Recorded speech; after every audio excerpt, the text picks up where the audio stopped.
जय श्रीराम. मी भूषण थेडे गुरुजी शहादा. मित्रांनो, घरामध्ये 7 घोड्यांचा फोटो लावणे हे वास्तुशास्त्रानुसार अत्यंत शुभ मानण्यात आलेलं आहे. यामुळे जीवनामध्ये प्रगती, ऊर्जा आणि यश वाढतं असं मानलं जातं. मित्रांनो, घरामध्ये 7 घोड्यांचा फोटो लावल्याने आपल्या करिअरमध्ये आणि व्यवसायामध्ये प्रगती वाढते. कारण हे 7 घोडे शक्तीचं आणि यशाचं प्रतीक मानण्यात आलेलं आहे. आपल्या कामाला गती येते, जीवनातील अडथळे कमी होतात, आपल्या घरामध्ये आर्थिक स्थिरता लाभते, सकारात्मक ऊर्जा वाढते.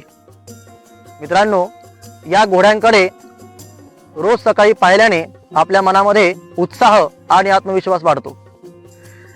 हा 7 घोड्यांचा फोटो पूर्व दिशेला किंवा उत्तर दिशेला आपण लावू शकतात. आपल्या हॉलमध्ये लावू शकतात किंवा आपल्या ऑफिसमध्ये लावू शकतात, परंतु कधीही बेडरूम मध्ये लावू नये. पण लक्षात ठेवा, हे घोडे नेहमी धावणारे असावेत, थांबलेले आणि दुःखी नसावेत. आजच हा 7 घोड्यांचा फोटो आपल्या घरात लावा आणि फरक अनुभवा. मित्रांनो, शेवटी कष्टाला पर्याय नाही, परंतु कष्टासोबतच हा उपाय नक्की करून पहा आणि आमच्या चॅनलला नक्की फॉलो करा. जय श्रीराम.